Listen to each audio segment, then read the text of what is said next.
నా చేతిలో గ్రంథం పేరు చెప్పండి. ఇంకా పెద్దగా షిరిడీకి కనపడాలి.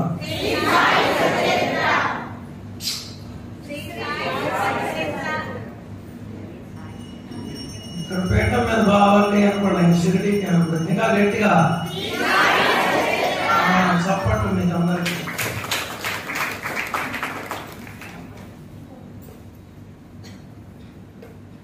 వారానికి ఒక్కసారన్నా ఆ పేరు పలికితే కొంత పుణ్యం లభిస్తుంది. అది మన కుటుంబానికి మన బిడ్డలకి కట్టొస్తుంది. బాబా దాన్ని పలికిన దానికి బదులుగా ఆయన కొంత అనుగ్రహాన్ని మన మీద కురిపిస్తాడు. సచ్చరిత్ర పలికితేనే ఎంత పుణ్యం అంటే పారాయణ చేస్తే ఎంత పుణ్యం, పారాయణ చేసింది ఆచరిస్తే ఎంత పుణ్యం అనేది ఒకసారి మనమంతా ఆలోచించుకోవాలి.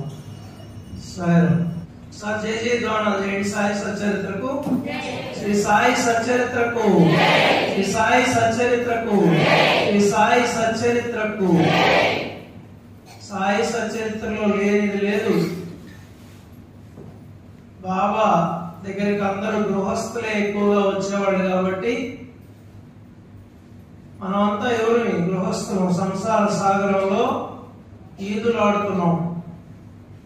గురువు దొరికాడు మనకి, అదొక అదృష్టం మనకి. ఎప్పుడైనా సముద్రంలో నుంచి ఒడ్డుకి తీసుకొస్తాడు. మన జీవితంలో జరిగే ప్రతి సంఘటనకి సంబంధించి బాబా చెప్పిన మాటలు, బాబా ఇచ్చిన సందేశం సాయి సచ్చరిత్రలో ఉన్నది. హేమంత్ పంత్ విరచిత మరాఠీ మూల గ్రంథం శ్రీ సాయి సచ్చరిత్రకు మణ్యమ్మ గారు తెలుగులో వ్యాఖ్యానం చేసిన 800 పేజీల గ్రంథంలో 3వ అధ్యాయం మనం చెప్పుకుంటూ ఉన్నాం. 3వ అధ్యాయంలో అమ్మ ప్రేమ గురించి చెప్పుకుంటూ ఉన్నాం. బాబా ప్రేమ అమ్మలాగా ప్రేమిస్తాడు మనందరినీ బాబా అని చెప్పున్నారు. ఇక్కడ నిజం అంటారా కాదంటారా? నిజమైతే బాబాకి సాయి అమ్మకు ఒకసారి చప్పట్లు కొట్టండి. ఏం రాశారు మళ్ళా ఒకసారి చూద్దాము. పోయిన వారం కూడా అమ్మ ప్రేమ గురించే ఇంచుమించు 40 నిమిషాలు చెప్పుకున్నాం బాబా దయతో. సాయిరాం. ఈ వారం కూడా ఒకసారి చదివి వినిపిస్తాను మీకు అందరికి. బిడ్డ ఆకలి తల్లికి తెలుస్తుంది, అందుకే బిడ్డ నోరు తెరవకముందే బిడ్డ నోటికి తన స్తన్యాన్ని అందిస్తుంది. ఆమె బాధ ఎవరికి అర్థమవుతుంది? బిడ్డకు అది తెలియదు. అడగకుండానే తల్లి తప్ప అన్యులెవరు స్తన్యం ఇవ్వగలరు. బిడ్డ ఆకలి తల్లికే తెలుస్తుంది. మా అమ్మ కూడా ఎప్పుడు మాట్లాడినా ముందు ఫస్ట్ మాట్లాడే మాట ఏంటంటే అన్నం తిన్నావా నాయన అన్నది. మొదట మాట్లాడే మాట. జ్యూస్లు అయితే తీయించుకొని తాగు, బాగా బలం వస్తుందని చెప్పద్ది. రాగి జావ తాగని చెప్పద్ది.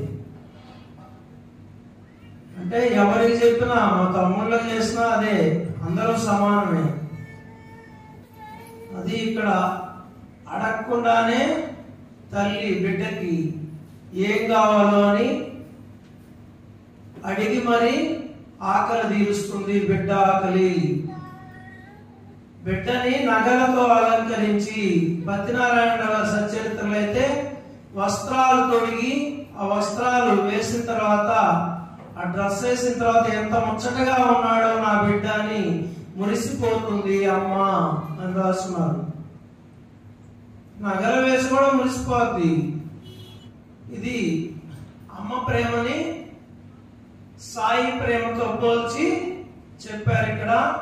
సాయి అమ్మ ప్రేమ మనం ఎన్నోసార్లు చెప్పుకున్నాం. సాయి మాత, సాయి తల్లి, సాయి అమ్మ ప్రేమ మనం ఎన్నోసార్లు అందరూ నాకు ఇష్టమైంది, నేను అనుభవించింది కూడా అది సాయి అమ్మ ప్రేమ.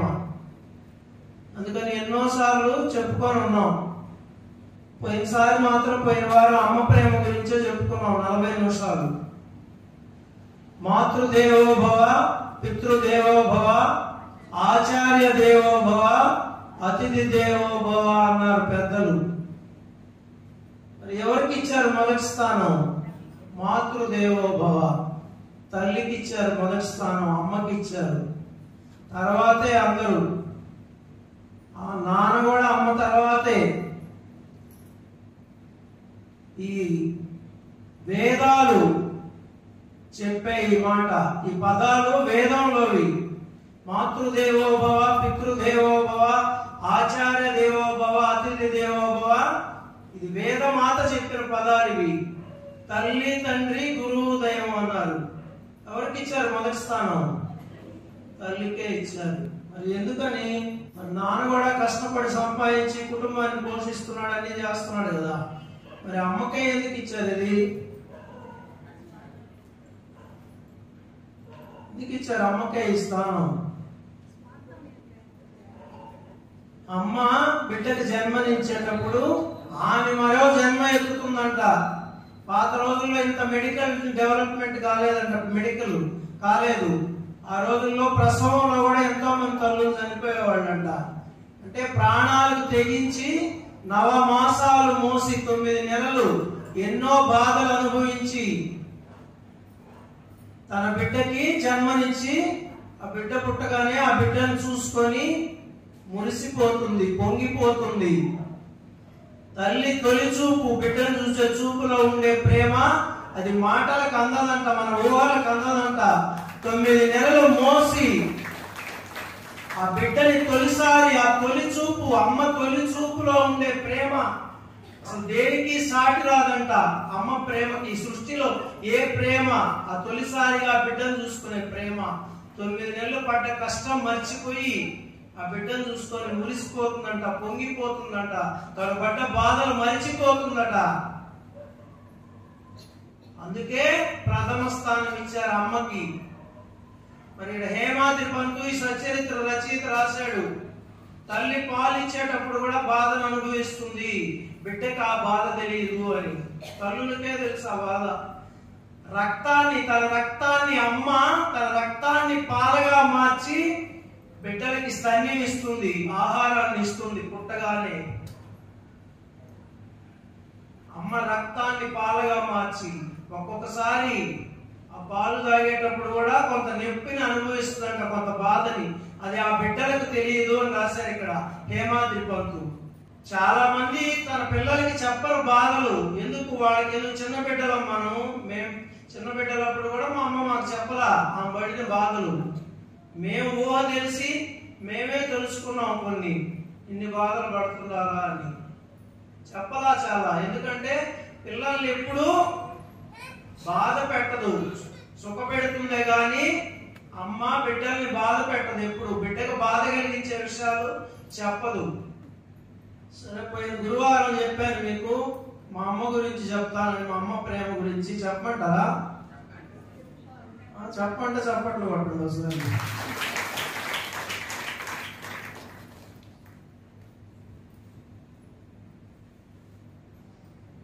మా అమ్మ అందరికీ, మందిరానికి వచ్చే వాళ్ళందరికీ చిరపరిచితురాలే.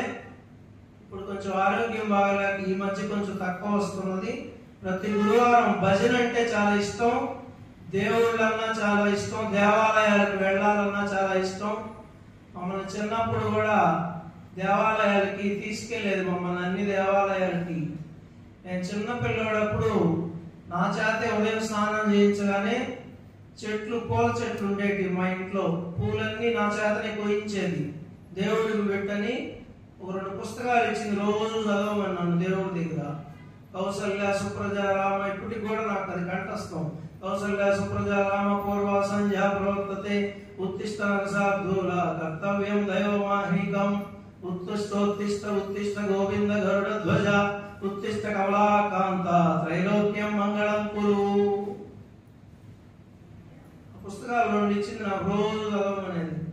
నేను అప్పుడు 6వ తరగతితో చదువుతున్నాను. భజన అంటే బాగా ఇష్టం, బాబా అంటే బాగా ఇష్టం. షిరిడీకి వెళ్ళి బాబా చరిత్ర తీసుకొచ్చింది. ఇంటికి. షిరిడీకి అప్పటికి మేము వెళ్ళాల, మా అమ్మే ముందు వెళ్ళింది. ఎవరు యాత్ర వేస్తే యాత్రలో వెళ్ళింది. సాయి సచరిత్ర తీసుకొచ్చి చదివించుకొని వినింది మా చేత. మా అమ్మ పేరు సుజాతమ్మ. రామరా నిన్నే తీసుకురండి. ఓం సాయి శ్రీ సాయి జయ జయ సాయి. ఓం సాయి శ్రీ సాయి జయ జయ సాయి. ఓం సాయి శ్రీ సాయి జయ జయ సాయి. జయ జయ సాయి. ఓం సాయి శ్రీ సాయి జయ జయ సాయి. श्री सच्चिदानंद सद्गुरु साईनाथ महाराज की, साई दरबार महाराज की, అమ్మ నాన్నలకి చెప్పడం లేదా. మా అమ్మ ముగ్గురు బిడ్డలకి జన్మనిచ్చింది. నేను పెద్ద కొడుకుని ఇంటికి. మా పెద్ద తమ్ముడు అక్కడ కూర్చో ఉన్నాడు, రమేష్ బాబు. ఆయన లే, ఇక్కడ చిన్న తమ్ముడు కూర్చోని లేగలవా, సురేష్ బాబు. ఆయన నా పేరు మీకు అందరికీ తెలిసిందే. అసలు పేరు తెలుసా? మధుసూదన్ రావు. పూర్తి పేరు సాయి. ముగ్గురు బిడ్డలకు జన్మనిచ్చింది. నేను 7 నెలలకే పుట్టానంట. మా అమ్మకి అప్పుడు జ్వరం వచ్చి బాగలేక, ఈయనేం బతుకుతాడులే అన్నారంట అందరూ, పైకి పోతాడని.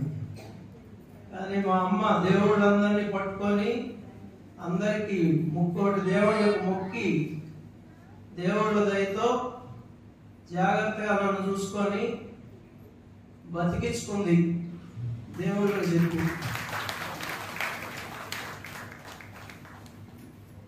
అందుకని వాళ్ళిద్దరు 9 నెలలకు పుట్టారు.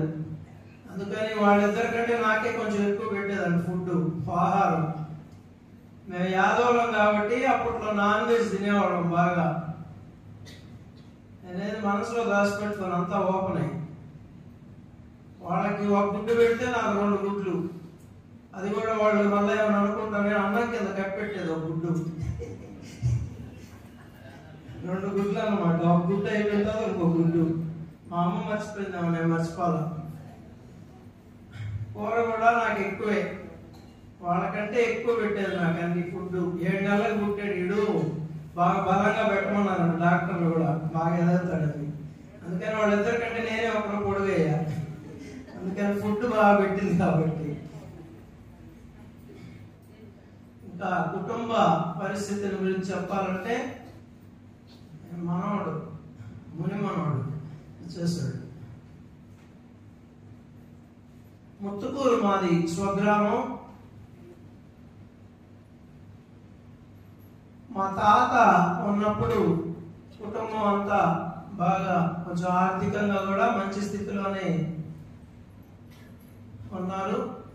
మా తాత చనిపోయిన తర్వాత మా నాన్న కుటుంబ బాధ్యత తీసుకున్న తర్వాత, కష్ట సుఖాలని ప్రతి ఒక్కరి జీవితంలో ఉంటాయి కదా, అట్లా సుఖాలతో పాటు కష్టాలు కూడా ఉన్నాయి మా జీవితంలో, అందరి జీవితాల్లో లాగానే. మా నాన్న చాలా నిజాయితీ పరుడైన, కానీ కొన్ని చెడ్డ అలవాట్లు, వ్యసనాలకి కొంచెం బానిసయి ఆర్థికంగా వ్యాపారాలు కలిసి రాక కొంచెం ఆర్థికంగా దెబ్బతిన్నారు. కుటుంబ పోషణ కూడా కష్టమైన పరిస్థితుల్లో, నాకు తెలిసి ఒక 6-7 సంవత్సరాలు అట్లుండింది బాగా కష్టాలుగా. అంటే నాకు ఊహ తెలిసిన తర్వాత, ఇంటికి పెద్ద కొడుకును కాబట్టి మా తమ్ముళ్ళ కంటే కూడా నాకే కొంచెం ఎక్కువ తెలుసు బాధలు. కుటుంబాన్ని సరిగా పోషించలేని పరిస్థితుల్లో మా అమ్మ చేతిలో గాజులు, చెవులో కమ్మలు, మెడలో సరులు, ఆఖరికి ముక్కు పుడకతో సహా కుదవబెట్టి మాకు అన్నం పెట్టింది.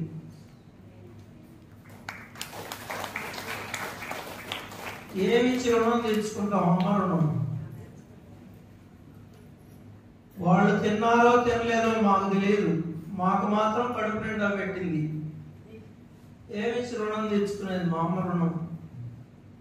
కాసింత ప్రేమను అందించడం తప్ప ఏ బిడ్డ అయినా అమ్మ కోరుకునేది కాసింత ప్రేమ, కాసింత సమయం. బిడ్డల దూర ప్రాంతానున్నా ఒకసారి ఫోన్ చేసి అమ్మ అంటే ఆ అమ్మ పొంగిపోతుంది. ఏ అమ్మైనా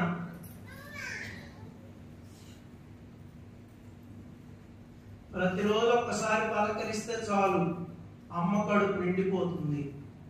ఇంకేం కోరుకుంటుంది? తర్వాత నాకు బాగా గుర్తు, నేను 6వ తరగతి చదువుతున్నప్పుడు కుటుంబ పోషణ బాగా కష్టంగా ఉంది. ఎక్కడో అప్పు తెచ్చింది, ఒక బర్రెని కొనింది. ఆ బర్రెకి అన్ని ఆమె చూసుకునేది, మొత్తం మేత అన్ని. పాలు ఆమె స్వయంగా తీసి నా చేతికి ఇచ్చి హోటల్కి పోయి పోసిరమ్మనేది. పాలు ఒక్క బర్రే. ఆ పాలు తీసి పాలు హోటల్కి పోస్తే వాళ్ళు నెలకి ఆ డబ్బులు ఇచ్చేవాళ్ళు. ఆ డబ్బులతో కూడా కొన్ని రోజులు, అంటే ఒక భాగం వేడి నీళ్ళకి చన్నీళ్ళు తోడుగా అంటారు కదా, అట్లా అన్ని కష్టాలు పడింది మా అమ్మ. ఇంకా మా నాన్న గురించి ఎక్కువగా చెప్పడం కూడా ఈరోజు కరెక్ట్ కాదు. ఈరోజు అమ్మ ప్రేమ గురించి చెప్తున్నాం కాబట్టి వాస్తవంగా చెప్పాలంటే మాకు మా అమ్మ దగ్గరే చనువు. మా నాన్న ఎప్పుడు సీరియస్ ఉండేవాడు. ఆయన చూస్తే భయం మాకు, మా ముగ్గురికి కూడా, మా ముగ్గురు అన్నదమ్ములకి భయం ఆయన చూస్తే. ఎప్పుడు ఆయన ప్రేమని లోపల ఉండేది కానీ బయటికి వ్యక్తం చేసేవాడు కాదు ప్రేమని. మా అమ్మ దగ్గరే స్కూల్కి పోవాలంటే పెన్సిల్ కొనాలన్నా, పెన్ను కొనాలన్నా, పుస్తకం కొనాలన్నా మా నాన్న అడిగే ధైర్యం మాకు ఎప్పుడూ లేదు. మా అమ్మనే ఈరోజు పెన్సిల్ కావాలమ్మా, పెన్ను కావాలమ్మా అంటే ఆమె మాకు డబ్బులు ఇచ్చి లేదా తెప్పించి ఇచ్చేది. అట్లా ఫస్ట్ నుంచి కూడా మా అమ్మ అంటేనే మాకు చనువు. ఆమె ప్రేమనే మేము ఎక్కువగా, అమ్మ ప్రేమనే చదువు చూసాం మా నాన్న ప్రేమ కంటే.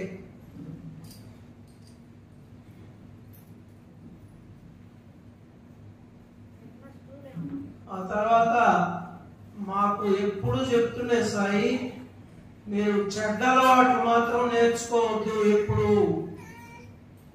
చెడ్డ అలవాట్లే రాకూడదు. ఇప్పుడు చూడు మీ నాన్న ఎట్లా దెబ్బతిన్నదో మన కుటుంబం, ఒక వ్యసనాల వల్ల ఎంత దెబ్బతినిందో మన కుటుంబం.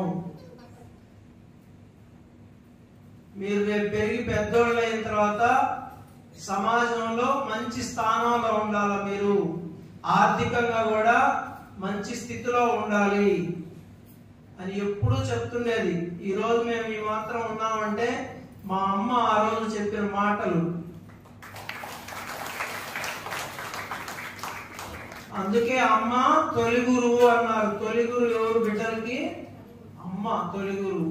ఎప్పుడు మాకు నూరి పోసింది.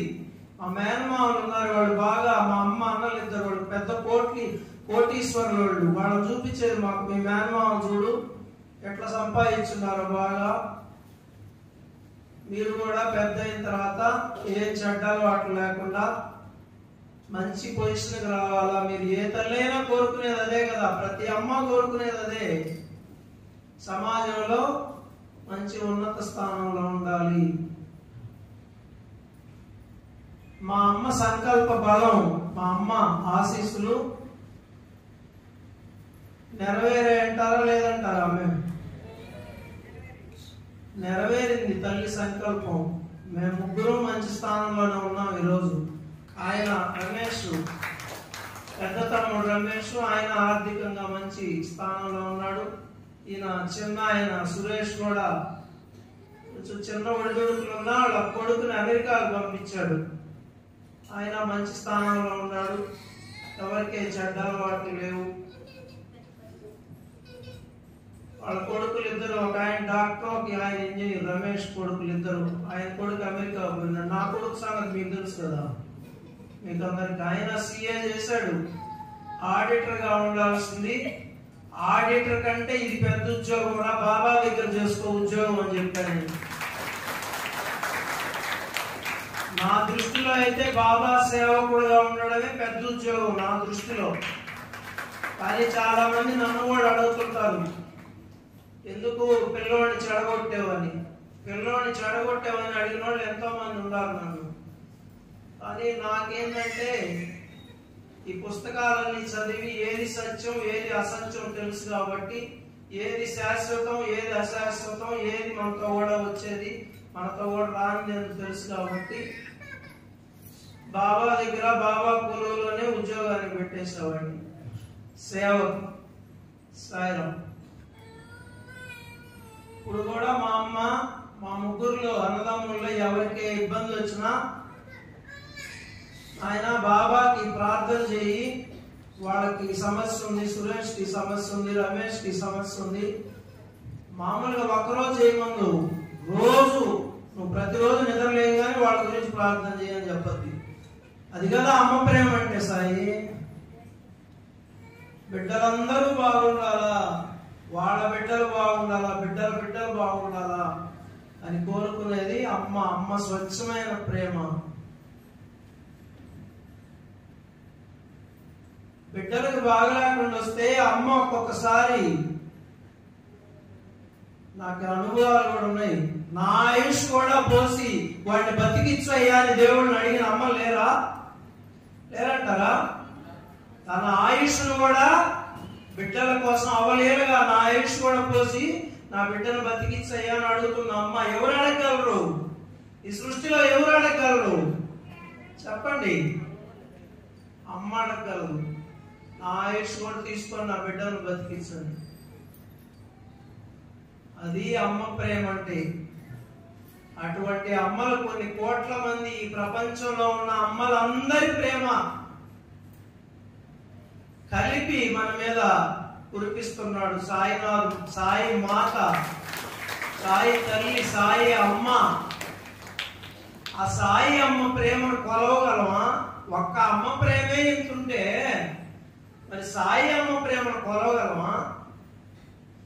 మనం ఎంత అదృష్టవంతులు సాయి అమ్మ ఒడిలో ఉన్నాం ఈరోజు. ఒకసారి ఆలోచించుకోండి, మనం ఎంత అదృష్టవంతులం. ఎక్కడున్నాం ఇప్పుడు? మనం సాయమ్మ ఒడిలో ఉన్నాం, సాయమ్మ నీడలో ఉన్నాం, సాయమ్మ సన్నిధిలో ఉన్నాం. మనం ఎంత భాగ్యవంతులు చెప్పండి, ఒకసారి ఆలోచించుకోండి. ఎన్నో జన్మల పుణ్యం ఉంటే గాని సాధ్యం కాదు. ఒక తల్లి ఒడిలో ఉంటే బిడ్డ ఎంత నిశ్చింతగా ఉంటాడు, వాడికి ఏమైనా దిగులు ఉంటుందా? ఒక చంటి బిడ్డ అమ్మ ఎత్తుకుని ఉంటది ఒడిలో, వాడికి ఏమన్నా భయం ఉంటుందా? ఏమైనా దిగులు ఉంటుందా? ఏమైనా విచారం ఉంటుందా? మరి మనం సాయమ్మ ఒడిలో ఉన్నాం, మనకి భయం ఎందుకు సాయి? అందుకే కదా నేనుండగా నీకు భయమేలా అన్నాడు సాయి మాత అన్నది. తర్వాత మా మేనమామ కొంచెం హెల్ప్ చేసి, మా నాన్న కొంచెం ఇబ్బందుల్లో ఉన్నాడని మా అమ్మని చూసి చెల్లెలు కదా వ్యాపారం పెట్టించాడు మా నాన్నకి, ఒక వ్యాపారం. ఆ వ్యాపారం పెట్టిన తర్వాత అప్పటికి మాకు 12 ఏళ్ళు 13 ఏళ్ళ వయసు. మాకు కొంచెం ఆర్థిక బాధలు తగ్గుతూ వచ్చాయి. ఆ వ్యాపారం పెట్టిన తర్వాత కుటుంబ పోషణకి ఇబ్బంది లేకుండా జరిగిపోతా ఉండింది. తర్వాత నాకు 16 సంవత్సరాల వయసు, ఇంటర్మీడియట్ ఇయర్స్ లోనే చదివింది. ఫస్ట్ ఇయర్ పూర్తయింది, సెకండ్ ఇయర్ ఇంకా జాయిన్ కావాలి. మా నాన్నకి తీవ్రంగా బాగలేకుండా వచ్చింది, అనారోగ్యం వచ్చింది. చెన్నైకి తీసుకెళ్లి అడ్మిట్ చేశారు. ఒక 9 రోజులు చెన్నైలో ఉన్నారు. కృపానిధి హాస్పిటల్లో కూడా ఒక 2 నెలలు ఉన్నారు అక్కడే. ఇంకా ఆయన బాగా ఇబ్బందిలో వ్యాపారం చేయలేని పరిస్థితికి వచ్చాడు. ఇంకా కుటుంబ బాధ్యత పెద్ద కొడుకుగా నేను తీసుకోవాల్సిన పరిస్థితి ఏర్పడింది. మా అమ్మకి ఇష్టం లేదు, బాగా చదువుకోవాలయ్యా, నువ్వు అమెరికాకు పోవాలనేది నన్ను. అది అమ్మ కోరికలు అట్టుంటాయి, అంతే కదా, అమెరికాకు పోవాలయ్యా నువ్వు అనేది. కానీ అమ్మకి ఇష్టం లేకపోయినా ఇంకా నాన్నకి బాగా లేకుండా వచ్చింది కాబట్టి కుటుంబ బాధ్యత తీసుకొని మా నాన్న ఇచ్చిన వ్యాపారమే చేసుకుంటూ ఉన్నాము. తర్వాత మా తమ్ముళ్ళు కూడా కొద్ది కాలానికి వ్యాపారంలోకి వచ్చేసారు. ఇద్దరు వాళ్ళు చదువుకుంటున్నప్పుడు వాళ్ళిద్దరూ కూడా వ్యాపారంలోకి వచ్చేసి ముగ్గురు కష్టపడి ఇట్లా ఇప్పుడు బాబా సేవకు ఈ రోజు మీకు అందరికీ తెలుసు, నేను చెప్పేదేం కాదు. ఈ రోజు ఎంత కష్టపడి 100% పర్ఫెక్షన్ ఉండాలి, ఒక్క రవ్వ కూడా లోటు ఉండకూడదు. బాబా కార్యక్రమాలని ఎంత కష్టపడి ఈ రోజు చేస్తున్నామో అదే కష్టం వ్యాపారానికి కూడా అట్లే పడేవాడు. ముగ్గురు అన్నదమ్ములు, ముగ్గురు కష్టపడి బ్రాంతి వ్యాపారంలో మాకు బాగా కలిసి వచ్చింది. మీరు చెప్తే నవ్వుకుంటారేమో, చెప్పాలి, ఓపెన్గా నిజాలు చెప్పాల్సిందే. ఆ బ్రాంతి షాపుల వ్యాపారంలో ఒక రకంగా చెప్పాలంటే జిల్లాలో మేము నెంబర్ 1 పొజిషన్కి వచ్చాం బ్రాంతి షాపుల వ్యాపారంలో.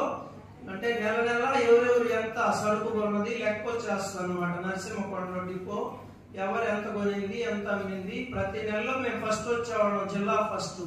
అంటే ముగ్గురు కదా కష్టపడి చేస్తున్నాం కదా. బాబా దయ, దేవుడు దయ కూడా, బాబా దయ కూడా చాలా మంది వ్యాపారాల్లో దెబ్బతిన్నప్పుడు మళ్ళా ఆయనే పైకి లేపాడు మమ్మల్ని. లేపబట్టే ఆయనకి శరణాగతి అయ్యాం. ఒక దశలో నేను కూడా వ్యాపారాలు అప్పులు అయిపోయి చాలాసార్లు చెప్పాను మీకు. ఆ అప్పులు దిక్కుదోచక బాబాకు మొక్కుంటే అప్పుడు ఆ అప్పులు తీరి మళ్ళా వ్యాపారాల్లో నిలదొక్కుని మరలా అదే జిల్లా ఫస్ట్ వచ్చే స్థాయికి వచ్చాం వ్యాపారాల్లో. తర్వాత ఇంకా వెనక్కి తిరిగి చూసుకోలేదు. తర్వాత ఆ వ్యాపారం రాను రాను రాను బాబాకు దగ్గర అయ్యే కొద్దీ బ్రాంతి వ్యాపారం పాపం అనిపించింది.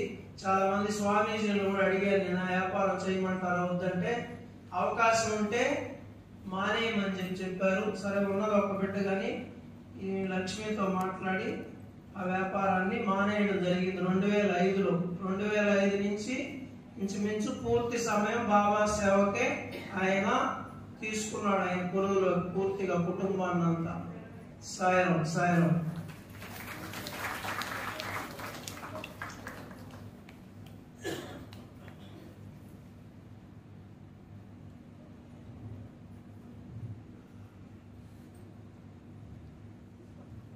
ఇంకొక మాట అమ్మా, మొక్కై వంగనిదే మానై వంగన అంటారు. టైం ఎంత బాబీ? సమయం తెలియదు, మైక్ తీసుకుంటే సమయం ఎక్కువ వస్తుంది. మొక్కై ఒక్కసారి మా అమ్మలందరికీ చేతులెత్తి నమస్కరిస్తూ చెప్తున్నాను, మొక్కై వంగనిదే మానై వంగన అన్నారు. పెద్దలు చిన్న చిన్న మాటల్లో చెప్పేశారు. మాకు చిన్నపిల్లల నుంచి ఆమె నూరు పోసింది కాబట్టి మా అమ్మ ఈ మాత్రం ఉన్నాం మేము సమాజంలో, బాబా పాదాల చెంత కూడా. ఎందుకని? తల్లి చెప్పిన మంచి మాటలు. అందుకని మన బిడ్డలకి మనం చిన్నప్పటి నుంచే క్రమశిక్షణ నేర్పాలి, దైవ భక్తి కూడా నేర్పాలి. అందరూ అమ్మలే వస్తున్నారు, పిల్లలు రావడం లేక గుళ్ళకి. పిల్లలను కూడా తీసుకురావాలి. సినిమాకి ఎట్ట తీసుకుపోతామో గుడికి కూడా తీసుకురావాలి పిల్లల్ని. 4 మాటలు మంచి మాటలు వినిపించాలి. అందుకని చిన్న పిల్లల్ని కూడా మనతో పాటు మన బిడ్డల్ని సేవ చేసేది నేర్పించాలి, వాళ్ళకి పూజ చేసేది నేర్పించాలి, అన్ని నేర్పించాలి వాళ్ళకి. మనం వచ్చి బిడ్డలు బాగుండాలని దండం పెట్టుకుంటే కాదు, రేపు మనం వెళ్ళిపోయిన తర్వాత వాళ్ళ బిడ్డల గురించి కూడా వాళ్ళు దండం పెట్టుకోవద్దా? వాళ్ళకు కూడా బిడ్డలు పుడతారు కదా, వాళ్ళకి వాళ్ళు నేర్పించుకోవాలి కదా. ఒక్క భగవంతుడి దగ్గర తప్ప దేంట్లో శాంతి లేదు లేదు లేదు. నేను బల్ల బుద్ధి చెప్తాను ఈ మాట. కాబట్టి పిల్లలను కూడా మనశ్శాంతి కావాలంటే వాళ్ళని కూడా అలవాటు చేయాలి దేవుడి దగ్గరికి. సాయిరాం.